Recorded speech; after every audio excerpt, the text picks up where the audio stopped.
Hi, I'm Mike. And I'm Wayne. And this is NFGeeks. NFGeeks. Yeah. Wayne, thank you so much for being on NFGeeks. Oh, thanks for inviting me. Yeah, it's a very special NFGeeks because you're the first ISTP to be All on right. NFGeeks. Yeah, and I'm glad too. We needed some more SPs. We need more, all the other types. So finally, we broke through that.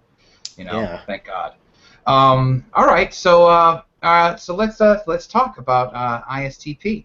Okay. So the first thing I want to talk about regarding ISTP, then we'll get into SP stuff, is ISTPs are known for being calm under pressure, sort of calm and cool and really not all flipping out and things like that. And I want to know if you could talk about that. First of all, do you feel that, and where does it come up in your life? That's actually my question. Yeah, I definitely would say that's true of me. And just right when you said that, the first thing that popped into my mind was this incident that happened like way back in 1996. It was like my first apartment that I lived in. Mm-hmm. It caught on fire. Really? Yeah. Like inside your apartment or the building? It was just the building. Okay. My building. But you didn't start it. That's why I'm asking that. 'Cause I kind of see that as an SP, maybe. If this would be funny. No. All right. So you had nothing to do with the fire. No, but it was present. No, I would like to be able to say I did, but no. Okay. It happened when I wasn't home. All right. Oh, good. Yeah, I came home and there are all these fire trucks and news Wow. vans just surrounding the whole street, and yeah, I was just planning to come back home. It was a Sunday afternoon. I was planning to just kind of come home and relax, and I was like, oh, what's going on here? And when there was like a police officer there, and he said, oh, the building caught on fire, and we had to evacuate all the residents. And I was, and like there were these people. There was like this lady standing next to me who also lived in the building, and she was freaking out, and like, she was like, oh my, she was like crying, like, oh my God, my home is gone, it's destroyed, everything's lost, and I was just like asking questions, like, okay, so what are they doing with the other residents, and who am I supposed to talk to, and I was like trying to plan like where I was going to spend the night, and like where I was, if I was going to have to find a new place to live. Right. I was like trying to figure out my next move, and like all these other people were freaking out, and but yeah, I was like, I didn't even know if it just wasn't hitting me, or if that was like the true me, because I thought that was like the very first traumatic event I'd ever experienced. But yeah, it was like, I even called my mom later that night just to ask her to record a TV show that I knew I was going to miss that night. So, Oh, that's fantastic. and then it was funny. She asked me, you weren't in the fire that I saw on the news, were you? And I was like, oh, you know about that. And so, but yeah, I was like the most calm people out of all the people that I talked to, and so, yeah, that was like when I knew, like that was how I react under pressure, and like since then I was like everything else, like okay, I know how, I can know, I'm not gonna freak out. I know how to handle this. Oh, that's wonderful. Now, have you had any experiences of that since then, like either on the job or just in life? Not necessarily major things, but you know what I mean? Has there been other sort of moments, not maybe specific, but you know what I mean? Like, is there something at work where this comes up, or Yeah, I mean, just in general, like at work, just when I face like an unknown situation, like something's just not quite going as planned. Like a program's not compiling right, or like there's like a disaster where like the whole team is blocked, and and it's my responsibility to fix it.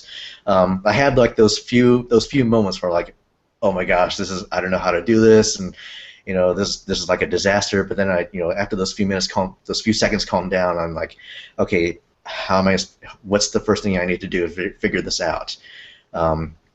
So I think just knowing that's that I have that problem-solving skill, it kind of prevents me from going into like total panic, freak out mode, and you know, just take a few moments to just kind of like take a deep breath and just, you know, figure out what am I supposed to do here? How am I going to get through this?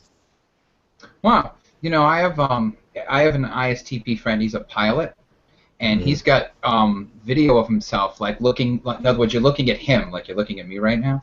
Yeah. And you know, you can see the canopy of the plane. You know, it's like, you know, it's all glass, and it's blue sky, and he's just sitting there, blank expression, and all of a sudden you see like the Earth come into the shot, and you know, and obviously he's upside down, and Yeah. his face hasn't changed at all, and then it disappears and it's blue again.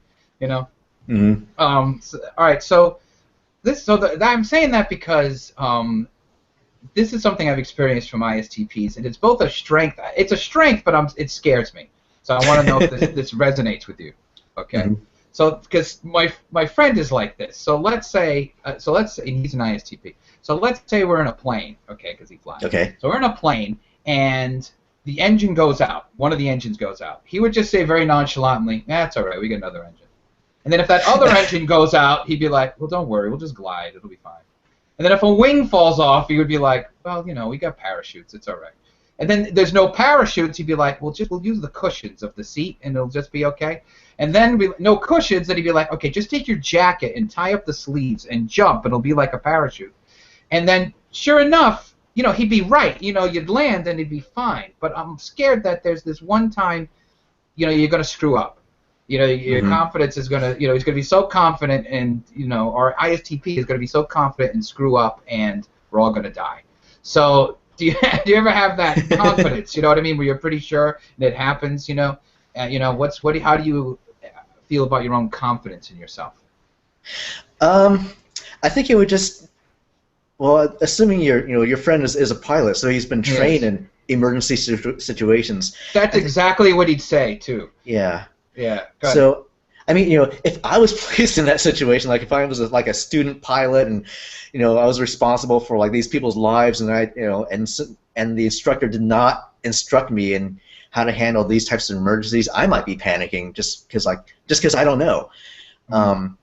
But if the instructor was there, I'd be asking him, like, or her, you know, how do I, you know, what do I do next? You know, we don't have parachutes, you know, or we lost an engine, we don't have parachutes.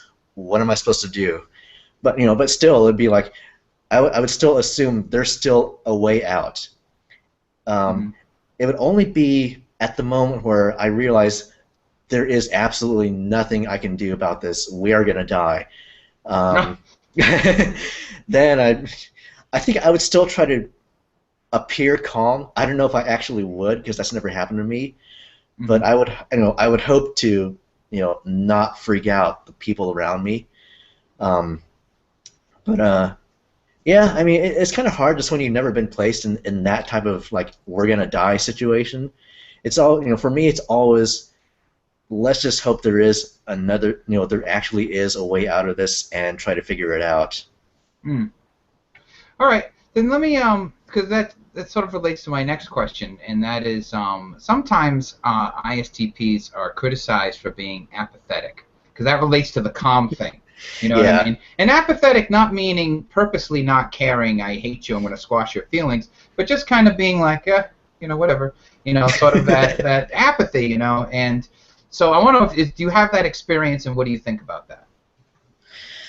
I don't know. I mean, I guess some might accuse me of being apathetic if they see me reacting that way. Like, I mean, I didn't have like there were no close friends with me on that, you know, like the day of my apartment fire. Although I did, like, later in that week, I was actually staying with a couple of friends from my church who let me stay at their apartment that week. And so when I went back to my apartment to try to retrieve my stuff, and I found that, you know, some stuff had gotten damaged from like the water damage from trying to put out the fire, and like I was kind of like, you know, in shock from what I had seen, and I think I was trying a little bit too hard to remain calm, and like I didn't know. I think I was trying to not involve my friends in my problems, like, because I just kind of wanted to handle it myself. I think that might have been, you know, it's maybe one of my, you know, part strength, part weakness, where I try to solve everything myself and not try to ask for help. That's sometimes a weakness of mine. But yeah, it's like I try to give off this air like it doesn't really bother me that much, and if everything just gets destroyed, yeah, it gets destroyed, and I can move on. Um, and yeah, I guess it did kind of bother my friends that I kind of seemed like I wasn't really caring as much as I should, or just or if I'm if it's even if it's not a crisis, if we're just having like a casual debate about something, and I just like a group of friends are talking about a certain issue, and it's it doesn't really seem to matter as much to me. Like if it's a hot button political debate that they're having, and I just kind of say I don't want to get involved in that. That's kind of something I can be apathetic about. Like if or if it's an issue that's coming up for like an upcoming state election, like we as my state residents have to vote on something that's like an important issue. I usually just kind of blow it off and say I don't think it really matters. If it goes one way or the other. Yeah, I have my own opinion about it, but I'd rather just not deal with it and just kind of wait till the election comes along and just vote my own way. I'm not going to try to get myself involved in a debate on that. So I may come across as being apathetic in those types of situations where I just really don't want to. It's like not worth it for me to try to explain my opinion or try to argue. Try to convince somebody else. So. Yeah. All right. So let's talk about SP in general and you. Uncle Jeff, SP's best, Yep. is always quick to point out that the most important value or orientation of being an SP is freedom. So what do you think about that in terms of your life and being an ISTP? How does that connect with you? Well, if that is the definition of being an SP, then I would definitely agree with that. Yeah, there are a lot of aspects about SPs that throughout my life I wanted to avoid, like the idea of being like irresponsible and reckless. But enjoying freedom, that is definitely something I can identify with. It's something I've always strived for. It was like my main motivator for doing well in school and getting a good job. SJs will talk about like financial security and status or whatever. All I wanted to do was just be able to live on my own and have the ability to do what I want and just to enjoy my independence. Do you think a lot of SPs are entrepreneurs for that reason? Kind of want to be their own boss? I would think so. I never had that desire just because I didn't want the pressure of having to like having that be my main focus in life, like having a business be my main focus. I enjoy having like a 9-to-5 job and then having the whole rest of the time to not worry about that and just have my own free time. But yeah, I can see the appeal of having your own business and being in complete control of that. It's just not really my thing, I guess. Yeah, it could restrict your freedom in a way. Yeah. If you own your own business. Yeah, because if something goes wrong in the middle of the night, then it's like you still have to deal with that. Right. You can't just say, well, the manager will take care of that. Yeah, no, you're right. You're the manager. Yeah. Absolutely. All right. Let me think of something else. One of the things that, and this comes from Kiersey, he says that in terms of relationships, SPs sort of want playmates, meaning they want somebody to sort of have fun with, and they show love through having fun. How does that connect with you? I don't know. I never really thought about that. I definitely, when I try to imagine. First of all, I should just put a disclaimer. I've never actually been in a long-term committed relationship. I have gone on dates, and I guess, I could say the focus on some of those dates have been just kind of like having fun together and just enjoying some fun activities. And when I try to picture myself, like when I meet a girl that kind of catches my interest, and I try to imagine what kinds of things I would enjoy doing with her. Yeah, it's fun activities. Just enjoying just being with her, and I don't think about like deep relational, like emotional aspects of it. I just enjoy like the fun experience of being with someone. And I know relationships are much deeper than that. Like if I got serious about pursuing a relationship, yeah, all those other important issues do come into play. But just that initial focus is just kind of just enjoying it and just enjoying the experience. Right. All right. Then that leads to another question, because it's related to Kiersey's. He calls SPs artisans, meaning that SPs are very good at sort of being virtuosos of a specific technique of some kind. What is your response to that? Do you have something like that in your life? What do you think about that? Anything? I probably do and just don't realize it. Okay. Yeah, because that's actually that's kind of the main reason I initially rejected Kiersey's definition of the SP. Before I figured out that I was an ISTP, that was when I looked at the 4 temperaments, I was like, I don't really relate to SP, and I think that was one reason, like the whole artisan concept. I guess I didn't quite understand what it really was. Because when Kiersey describes SPs, it sounds like he's really describing like ISFPs and ESFPs. And I think ISTPs kind of feels like that's like the farthest from the artisan definition. I've heard ISTPs described as like crafters or mechanics. And I never really thought of myself as a mechanical person. Like kind of person that fixes cars or fixes appliances. Mainly because that's never been like an area of interest for me. I've always been more of a computer guy. So I guess in that sense, like when I was a kid, I enjoyed like just programming and